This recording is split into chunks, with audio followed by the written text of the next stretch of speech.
Coming up at 4:30. A new update surrounding the Nashville shooting has been released. We have a statement from the police chief and a look at a Good Samaritan that helped the survivors. Plus, the Liberal Arts Symposium at UCO featured many speakers today, including a nationally renowned screenwriter, a word from him. And we have a severe weather chance for the rest of the week. Your full weather forecast and more on this edition of UCentral News.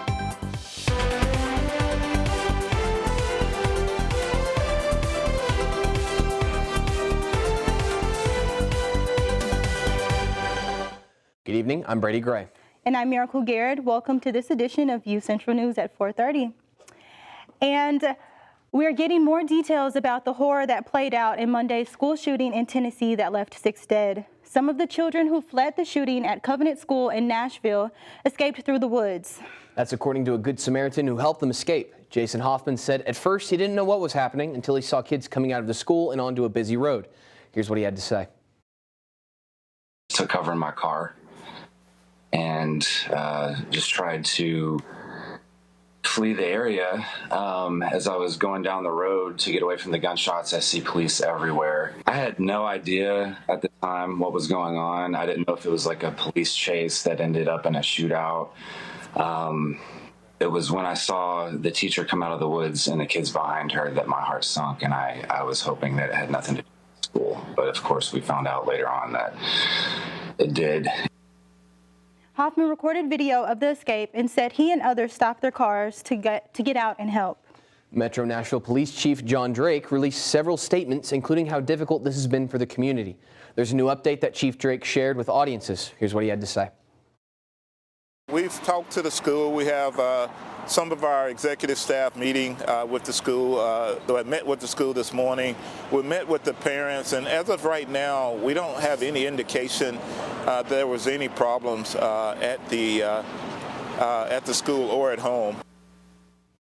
We will keep you updated with this tragedy as more is released. Please follow us at UCentral Media on Facebook and Twitter for updates. In air travel news, the Protection from Abusive Passengers Act, which claims to improve air travel safety, has been reintroduced. The Washington lawmakers' reintroduction hopes that the act will hold airline passengers more accountable for their behavior and go beyond banning unruly individuals from specific airlines, but rather ban them from flying altogether. Flyers who find themselves banned will end up on the ban list maintained by the TSA. The list of banned flyers would be separate from the FBI's no-fly list and will require, quote, serious and violent abuse, end quote, from the banned passenger. And speaking of travel across the ocean, we have a new development from Russia, as Russian leaders say the country will no longer notify the U.S. about its nuclear weapon activities. Russia's deputy foreign minister says the country won't meet the requirements of the New START treaty.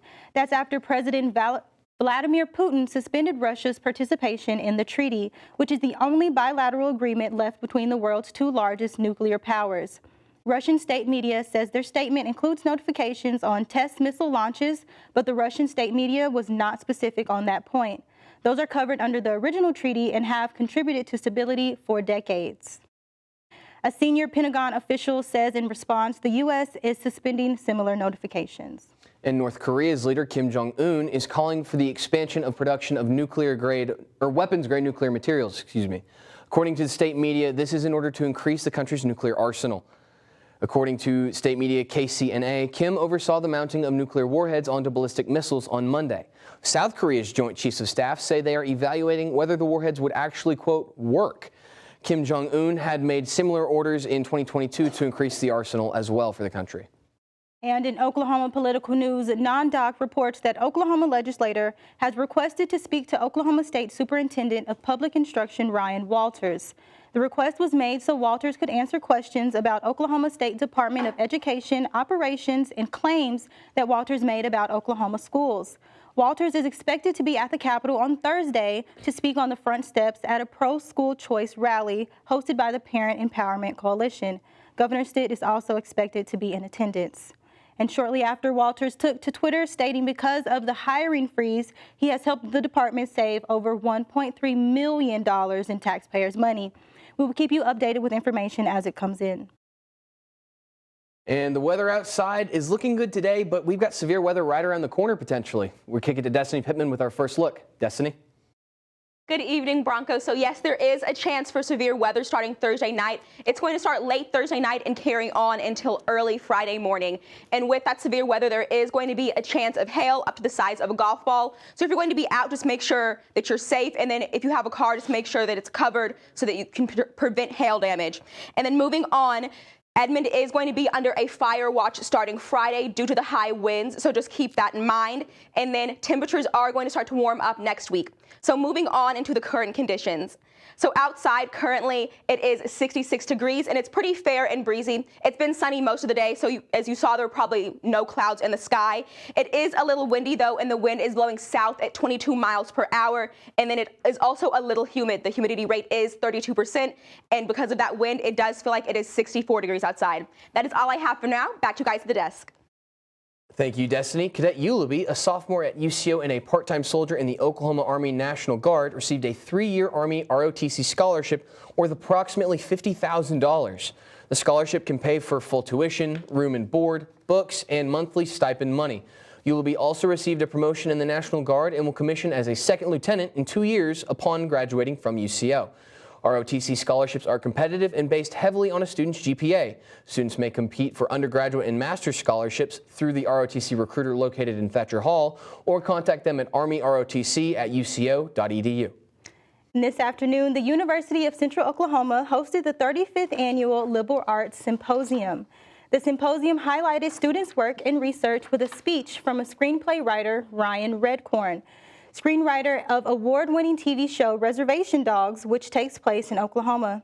Redcorn had much to say about how Oklahoma and indigenous heritage impacts his work, evident in Reservation Dogs, which was produced by a team of creators who were either indigenous or Oklahoman.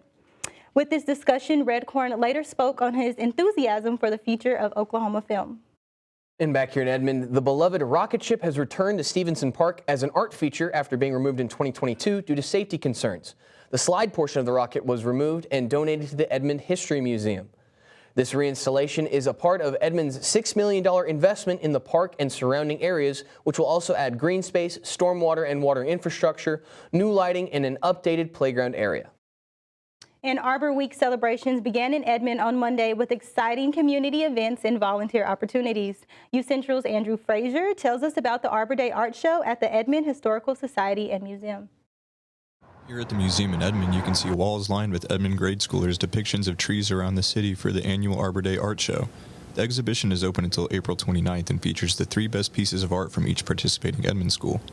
The museum's Director of Education, Anna Studstill, filled us in about what this competition entails for the young students.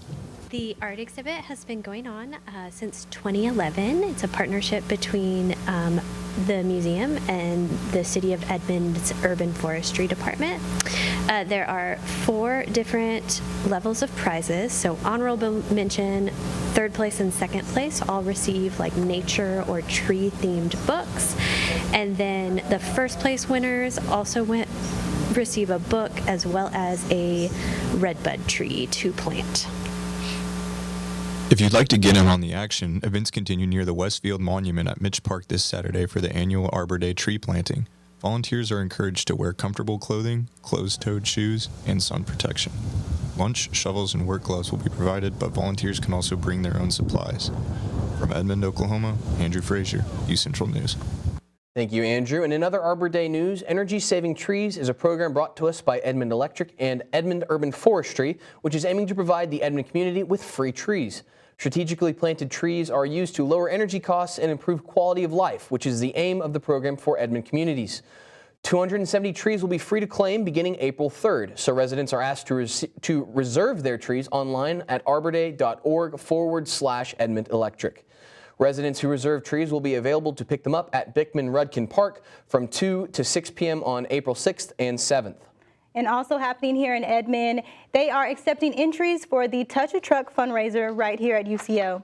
June 3rd from 9 a.m. to 12 p.m., kids of all ages can come to the UCO parking lot to experience larger-than-life vehicles. This gives the kids the opportunities to interact with the trucks and the community to support leaders like police officers, firefighters, and more. The event is suggested $2 donation to the Hope Center of Edmond, and they hope to beat last year's goal of $6,500. Oklahoma City residents will have a chance to get rid of some unwanted items. The city is asking residents to bring any tires, prescription medication, ammunition, and computers to the south side of the Oklahoma City Fairgrounds on Saturday, April 1st. Items such as syringes, inhalers, liquids, tire rims, televisions, radios, microwaves, and wheels will not be accepted, however. And this week's temperatures have been warming up. We'll see if that's it for the rest of our cold weather this year. Destiny Pittman has your full week forecast next. Stay tuned. I was raised to believe in the power of possibility, to always move forward but never forget where I came from, to value hard work, ingenuity, and hospitality. On one hand, my people are rough and rugged. On the other, refined and elegant. They taught me how to love beautiful things and cherish my past, to seek out adventure, eat well, and to have a good time. So I keep their traditions alive every place I go. They call me Oklahoma City, but you can call me the modern frontier.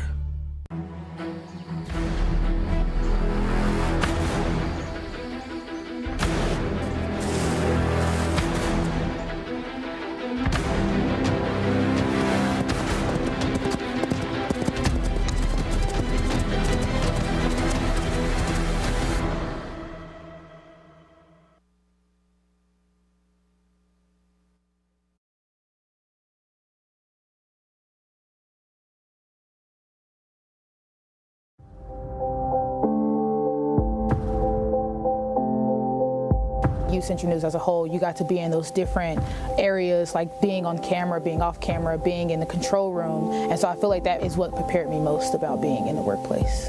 UCentral and the mass comm department has provided me all the tools and the fundamentals that are needed in order to thrive well and thrive fast at my job. Maybe it's time to hit the road and visit a place where stories unfold. This is the land of the ultimate road trip, with sights old and new on Route 66. There's fun to be had, so much to do, and a few new surprises before you get through. Oklahoma has the most miles to share of Route 66. It's really quite rare. TravelOK.com will show you the way. Come see for yourself this iconic highway.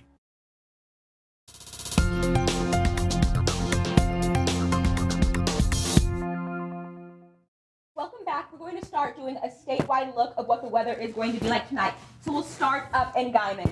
So up in Guymon tonight is going to be 42 degrees, and then down in Woodward and Clinton and Enid, it's going to be 46 in all three of those cities, and then down to Altus. So Altus is actually going to be 47 tonight, and then 49 up in Lawton. And then the Oklahoma City and Edmond area are both going to be about 50, 51 degrees tonight. And then down in Ardmore is going to be our coolest part of the state tonight, and it's going to be below freezing at 31 degrees. And then over in Idabel and McAllister, both of those are going to be at 50 degrees tonight. And then Tulsa is going to be 48, 46 up in Ponca, and 45 up in Miami. So we're next going to move on to our 7-day forecast. So starting with today, outside today, it was pretty warm. It was about 66 degrees.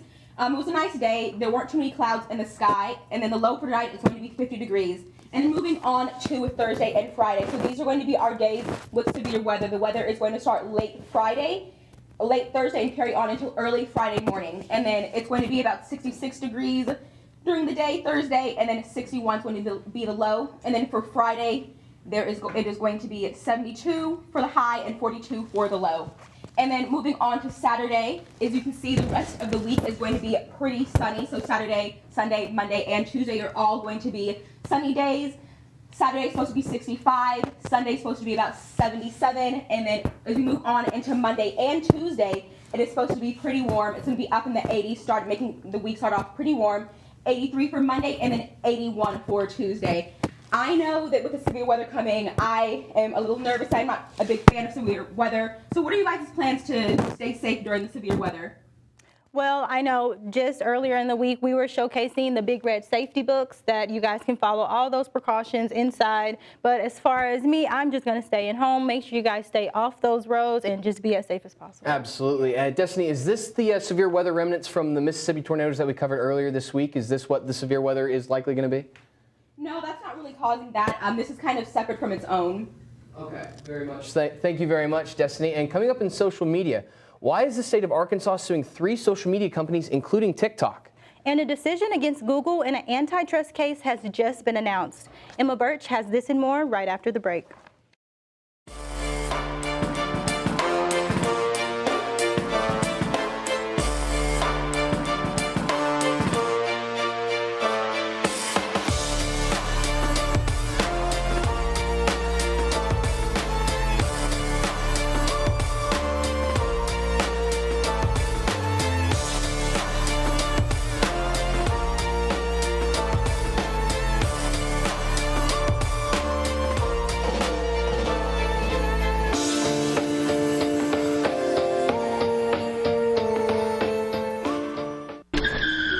If I could go back and change it all, I would. I think I'm gonna miss you the most. I'm sorry. I'm so sorry. I'm so sorry. Maybe it's just the little moments. If I could go back and change it all. If I could go back, I would. But I can't.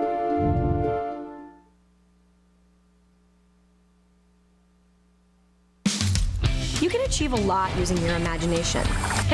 I mean, I don't like to brag, but... Wait, who's that? And why is she all over these achievement awards? But with STEM, the sky's the limit. Shaboom! Use STEM to envision... Okay, I'm seeing it. Yeah! Invent... Got any ideas? I've got a few, actually. And create a better world. Told you she's super smart. If she can STEM, so can you. Find out more at SheCanSTEM. In the land of wonder and awe, you won't believe you see what you saw. Where there's something to do for young and for old, where stories are written and then they're retold. Visit Travelok.com today. Come see for yourself and come out to play.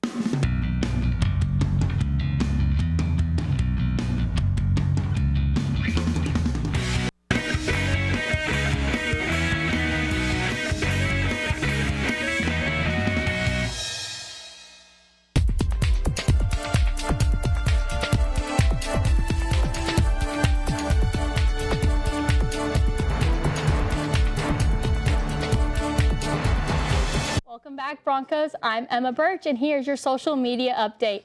The state of Arkansas is suing 3 social media companies, claiming the platforms are harmful to users' mental health and a threat to privacy. TikTok's parent company ByteDance and Meta are all named in the lawsuit. Arkansas says the companies have violated the state's Deceptive Trade Practices Act. The state says that some features on Meta, such as a like button and photo tagging, are, quote, addictive and intended to manipulate users' brains. The lawsuit also accuses TikTok of misleading users by identifying its app as suitable for teens on the app stores. They also say the app is a threat to U.S. national security. In a statement, Arkansas's Governor Sarah Huckabee Sanders says they are holding big tech companies accountable. Now, the state is possibly seeking billions of dollars in this potential fines. So far, no word yet from the companies on the suits. In a high-profile antitrust case, the federal judge has issued a ruling against Google. The judge says Google tried to, quote, hide the ball by automatically deleting employee chat messages that could have been used as evidence in the suit. In a statement, Google said it has tried to meet its discovery obligations. Google won't face immediate sanctions aside from having to cover the legal fees. However, another penalty could be imposed by the court down the road. The state of Idaho is trending on Twitter to number 3 after new anti-abortion law passed. The bill limits minors to travel for abortion care without parental consent. The crime is called abortion trafficking. The charges would be a felony, and if found guilty, someone could face 2 to 5 years in prison. House Bill 242 passed through the House and is likely to go through Senate without a problem. The Army is taking down some of their new commercials with actor Jonathan Majors after his recent arrest with assault charges. CNN's David Daniel has more. When you look into your future, do you see a life full of obstacles or possibilities? An obstacle for the U.S. Army's new Be All You Can Be ad campaign featuring Jonathan Majors. The Army paused the campaign after the actor was arrested in what New York police termed a domestic dispute. He faces charges of assault, strangulation, and harassment. Majors' attorney says the actor is completely innocent and expects the charges to be dropped soon. The spokesperson for the Army Enterprise Marketing Office said in a statement, while Mr. Majors is innocent until proven guilty, prudence dictates that we pull our ads until the investigation into these allegations is complete. Adele is extending her Las Vegas residency. The added Weekends with Adele shows at the Coliseum are due to run June 16th through November 4th. Fans can register now for the ticket pre-sale, which begins Wednesday, April 5th. Tell me more about your foster mother. You like her? Would it make you feel better if you came and stayed with me? Yeah. 1001 is getting strong reviews. Teyana Taylor stars as a woman who kidnaps her 6-year-old son from New York's foster care system, as both try to figure out who they are. I go to war for you. You know that? 1001 opens in limited release Friday. In Hollywood, I'm David Daniel. With the upcoming and charges against Jonathan Majors, it's just a sad situation all around because he is an upcoming actor, and I think he could go far. Yeah, I think it's a really, really sad case. I know Creed just came out. That movie was doing so well, and I know it's really unfortunate to see whenever people take just a swift career change like that. Yeah, absolutely. Tough to see, but coming up, football season is around the corner, and the Broncos are back on the practice field. And the Oklahoma City Thunder are back in action tonight. Jaden Ford has all that and much, much more right here in sports. Don't go anywhere.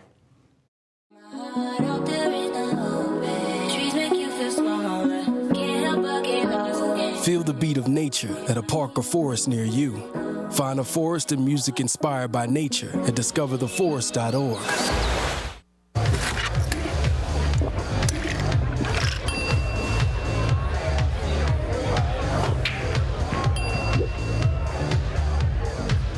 If you need to do something to feel okay to drive, you're not okay to drive.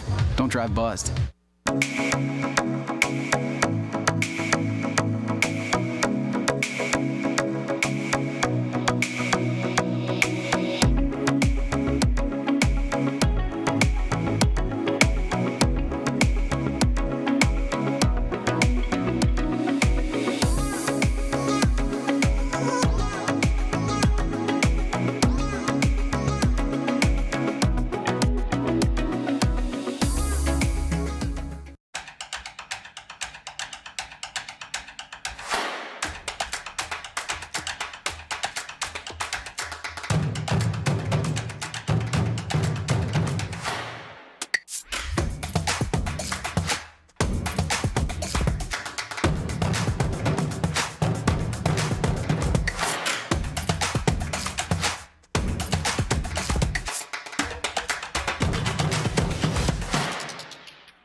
Welcome back, Broncos. I'm Jaden Ford, and this is your Wednesday Sports Report.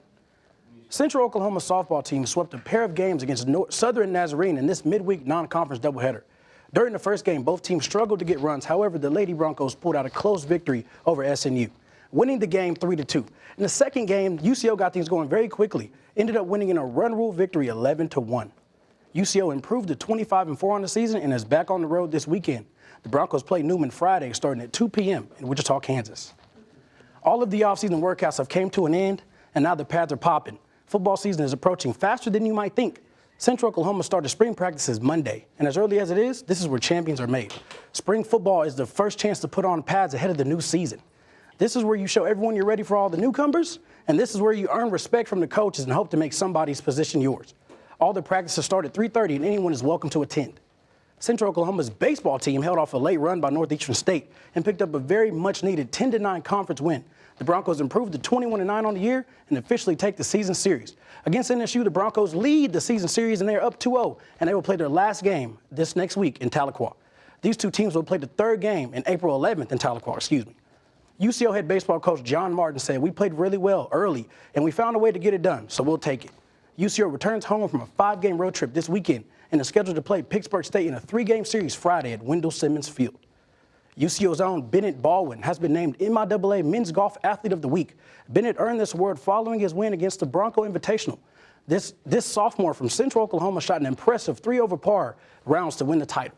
Last week, Evan Griffith finished 5 under at the Oak Tree Invitational, and he clinched his first ever title and was named MIAA Golfer of the Week. This marks 2 weeks in a row this award was given to a Bronco. Congratulations, guys. The Oklahoma City Thunder played a huge game against the Charlotte Hornets last night, unfortunately losing 137 to 134. The Thunder, who control their own destiny, are missing their best player, Shai Gilgeous-Alexander. The Hornets are also missing their best player in LaMelo Ball, causing the 25-61 team to basically play spoiler. In the last few games, the Hornets have strung together some wins, but the Thunder look to end their streak at home. However, Charlotte's P.J. Washington seemed to have other plans. Washington scored 43 points in the Hornets' victory, outshining the Oklahoma City Thunder's Josh Giddey, Isaiah Joe, and rookie guard Jalen Williams' 30-point trio performance. The Thunder are back in action tonight at home against the Detroit Pistons at 7 p.m. And hey, Brady, the Thunder play the Pistons tonight. You think it'd be an easy win, wouldn't you? You'd certainly hope so. Pistons not very good. Thunder need a bounce back. But Jaden, what player other than SGA coming down the stretch do you think is going to be vital for Oklahoma City to push in the playoffs? I think Jalen J.W. Williams, the guard out of Santa Clara, California, can be the guy. Last night he had a huge game. And, of course, Josh Giddey. It seems that every play he makes is the right one. I'm excited to see what he does tonight. I couldn't agree more, Jaden. Thank you so much. And coming up on the other side, not to toot our own horn here, but UCentral Media won a few awards, Miracle. Yep, so keep it here. We'll also have your last look at weather with Destiny Pittman.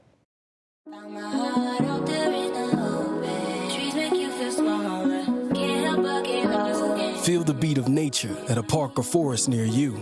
Find a forest and music inspired by nature at discovertheforest.org.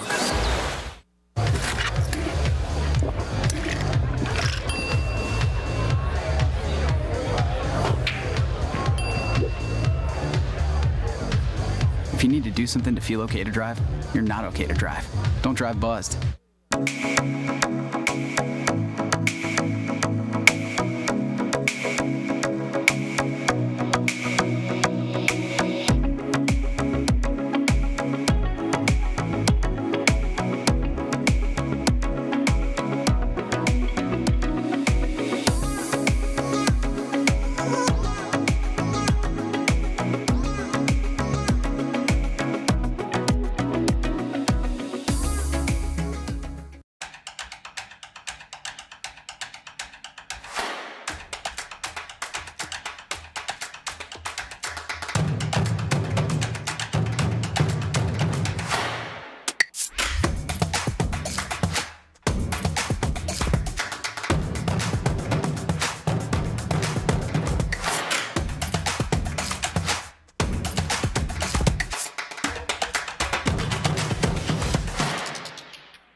Broncos, and let's take our last look at weather with Destiny Pittman. Welcome back, Broncos. So I'm just gonna give you an update for the weather for tonight. So tonight it's going to be about 50 degrees outside. It's going to be pretty clear, so there's not going to be any clouds in the sky. And then the winds are going to be blowing south at 11 to about 14 miles per hour, but there will also be some high gusts of wind up to about 28 miles per hour. The humidity rate is going to be about 32%, and then there is not a chance of rain for tonight, but just keep in mind that starting Thursday night, there is going to be some storms coming in. That's all I have for now. Back to you at the desk. Thank you, Destiny. And tomorrow afternoon, there will not be a UCentral News show, as our team will be attending the Oklahoma Broadcast Education Association Awards in Tulsa. UCentral won first place for directing during election night coverage, second place for multimedia journalism, and also second place for overall newscast. There are so many individuals who will be receiving awards during the event, and I actually happen to be one of them. I was the director for the one that we submitted for second overall newscast, so pretty and excited. I won, personally, me alongside Jackson Rowbottom won first place in sports radio show. It was a labor of love that we got to do. But there were a couple dozen UCentral students that won awards at OBA. Congratulations to them and all the hard work we've put in. And congratulations to everybody who won something. But for right now, we will end the show here. My name's Brady Gray. And I'm Miracle Garrett. You guys have a great night. We will catch you next week on Monday.